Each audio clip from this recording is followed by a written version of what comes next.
Birkins are a better investment than gold. An entire investment fund exists based off of the buying and selling of this iconic bag. We have been told that this is the investment bag, okay? As soon as you walk out of the shop, you can flip this bag and get double what you pay for it. The value of this bag is just far surpasses any other designer bag, okay? But what happens when the data starts to show something different? Between January of 2025 and today, average resale prices of the Birkin are down about $2,500. Now that's not anything to sniff at. Why is this happening? Why is the appetite for the Birkin changing, and what does this mean going forward? Guys, if you are new here, my name is Cassie and I'm a self-diagnosed luxury addict. I put videos on Mondays, Wednesdays and Fridays, so if you like luxury fashion, then you're probably gonna love it here. So head down there, subscribe, turn on the bell, become a member of our luxury addicted family. When are we going to rehab? Never. I also have a Substack that'll be linked below, and press the hype button if you have access to it. So we have heard this story about how Birkins are a better investment than gold. Gold, one of the best investments in the world, right? A gold brick, fantastic. If you've got one, you're all right. You know, you're set for life, whatever. Not quite. But this was basically reported on and was in fact true up until about 2022, I'd say. As we know, since then, gold prices shot up astronomically. But the sentiment still surrounds these designer bags. And I would definitely say up until now, you know, you can scroll your feed, and if you are interested in luxury bags, there is this sort of Pokemon aspect to Birkins where, you know, you've got to catch them all, okay, and every colour. And you know, yes, there are people that do actively collect these bags and whatnot, but there was a time when it looked like everybody's got one, okay, whether real or fake. We're focusing on the real ones today. This is the bag that's starting from the story of its creation, right? That story is told over and over again, all the way up until, you know, it's featured constantly in TV shows, in movies, it's mentioned in songs. It is the celebrity bag, okay? Growing up, I would see these paparazzi pictures of celebrities carrying the Birkin. It is not just a bag, it is a signal, and it is the bag.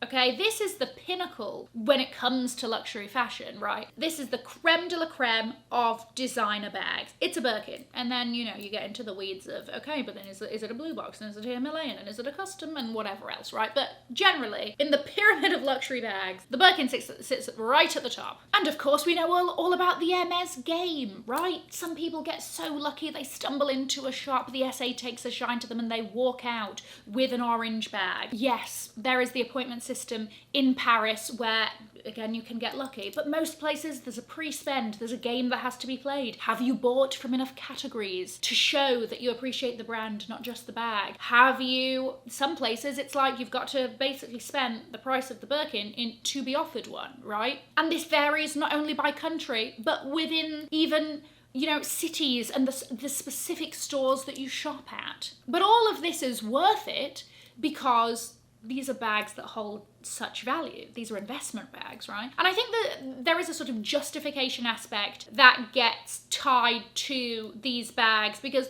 these are expensive bags. Caveat, you don't need to justify, you know, spending. If you like this bag and you have the money to comfortably afford it and you want it, go for it. I think that there is this aspect of like, oh, you know, I know that I've had to do pre-spend and everything, but this is a bag that is an investment in itself, and this is a bag that, you know, should I ever want to sell it, I would have made money off of it and things like this, right? I feel like there is a justification aspect sometimes to the purchasing of these bags. The anchor of that justification being the value. Now, there was a time not that long ago where I have heard of first-hand and like pretty much seen examples of people getting offered bags in Hermès and tottering straight down the street to a reseller who would have given them double for that bag. And that reseller on top of that will still make a very decent profit. Now, things are slightly different. Amy Odell has a really great fashion newsletter called Back Row. I'll have it linked, and this is by no means sort of compressing her newsletter into this video, but I just thought that these like data points were really interesting that she posted on Instagram with Truss Archive giving the data, right? Between the listed amount and the price sold, as we know, you can list things for whatever you want. Doesn't mean that somebody's gonna buy it. There is about a 2,500 difference between 2025 and 2026. So on average, if somebody is pricing for something for $17,000, it's selling for $14,500. And while this is the case, resellers generally on average have only dropped their prices about $1,000, okay? So they're still hoping that they can still make that massive margin that they were used to. And like I said, we know that there is that difference between the amount that's listed and what it gets sold for. But this is not a situation in which supply is limited anymore. Certain colours, styles, yes. But the sheer volume of Birkins around is actually quite astonishing. And we're going to circle back to that. Now, condition plays an absolutely massive role in how much people are willing to pay for items on the pre-loved market. We know this. But the data is very interesting because people are mainly only interested in new in box, fresh from the store, give me the whole experience, or fair, she's been beaten around, all of the breaking in has been done for me. Now, when it comes to the new in-box experience, that's because you're paying for the convenience and for the access. That is, you cannot be bothered to go in and have to deal with the Hermès game and jump through hoops and have a pre-spend, and you'd rather spend that extra money to get the exact bag you want, okay? When it comes to the fair condition, this is because you're looking for a deal. And or you might want a specific aesthetic where the bag already looks broken in, right? It's the job has been done for you of making this look like something that has lived a life with you. It's that kind of Mary-Kate Olsen, her Balenciaga City bag.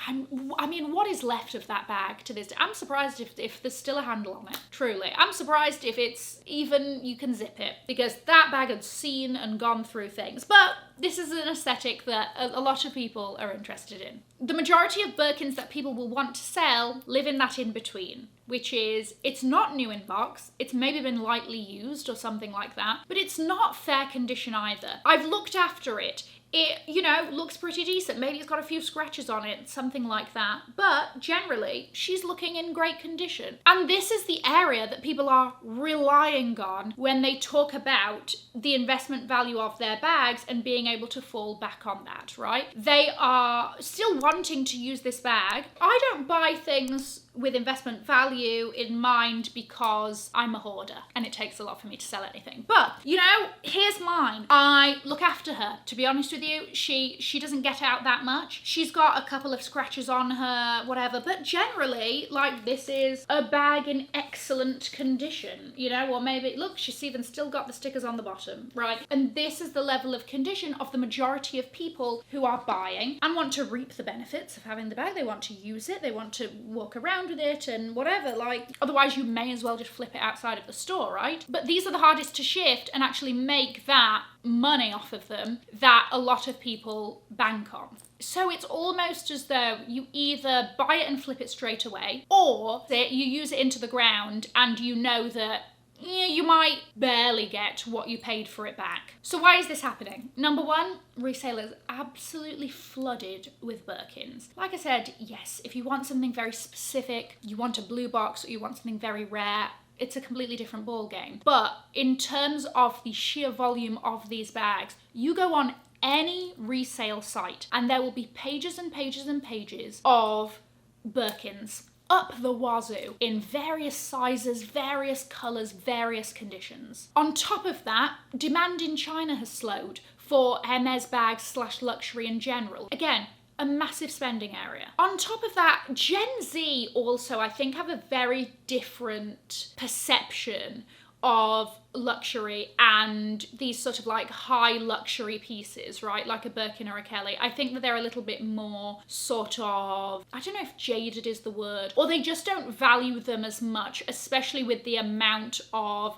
dupes on the internet, fakes on the internet, that are just openly promoted on TikTok and whatnot, right? There's very much that conversation of, okay, if I can get something that looks exactly the same and looks the same online and in pictures and whatnot, then why am I paying the real amount for it? And also, 2025 tariffs affected pricing. So I know Hermès did just like a blanket 10% on top of everything to try and cover some of those tariffs. So this makes the resale premium look smaller by comparison again. However, it's not all doom and gloom if this is an area of interest for you. Birkins are still at the top of the luxury food chain when you think about it, okay? In terms of the sell-through, 42% of Birkins on the market sell in 90 days. And the average for like luxury bags is 32%, right? So 10% more. They sell faster, they shift faster than the average designer bag. There is an interest there. Like I said, for blue boxes and Himalayas and special editions and whatnot, it's kind of a different conversation. And while the resale margin may not be as high as it once was, it's still a hell of a lot higher than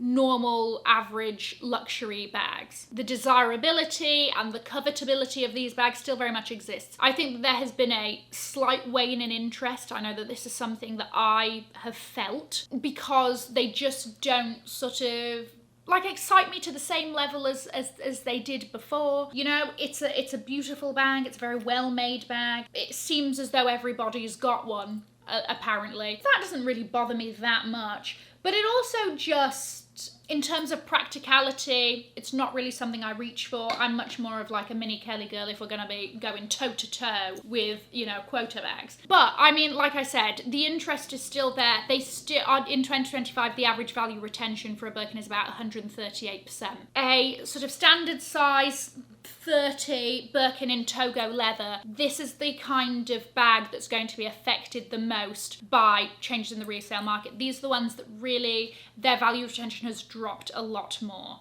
Size 25 still tend to be the most coveted, but beyond that, it's the mini Kellys. It's, you know, the new and interesting and different special edition versions. I also want to bring up the fact that Hermès grew 5.6% in the Q1 in the first quarter of 2026, right? The US had like double-digit growth. The rest of luxury is barely keeping their head above water, right? So they're still doing well by comparison, definitely. There is still a lot of interest in Hermès bags that aren't the quota bags, that aren't the Birkin and aren't the Kelly, because I think a massive sell for them is the quality. And when I think about it, it's not necessarily that the bubble has burst for the Birkin itself, but more to the idea that it's sort of this immune investment bag that, regardless of condition and how much you use it, X what colour and size and all of that, will always come out on top. It automatically appreciates. But I kind of think that the message of this video is a pretty good one, in that if you have one, or you plan on having one or whatever, then use it. Use it, because I don't think,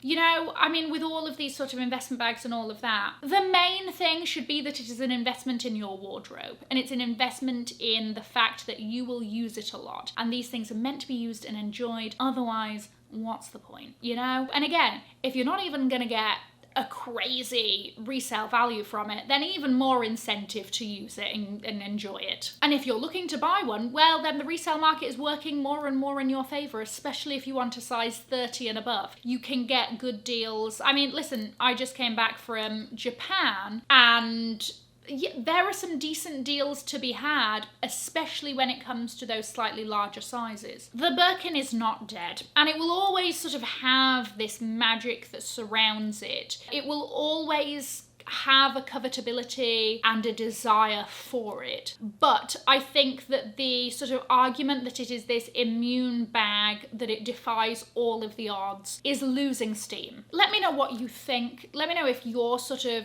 how you feel about the Birkin as well, and if that's changed recently. Drop a little handbag emoji if you made it this far. I'm going to leave a link to another video over here in case you haven't already seen it. Have an amazing morning, afternoon, or evening, wherever you are. And in the words of my father, if you've enjoyed it, tell your friends. If you haven't, keep your mouth shut. I'll see you in my next video. Mwah. Bye, guys.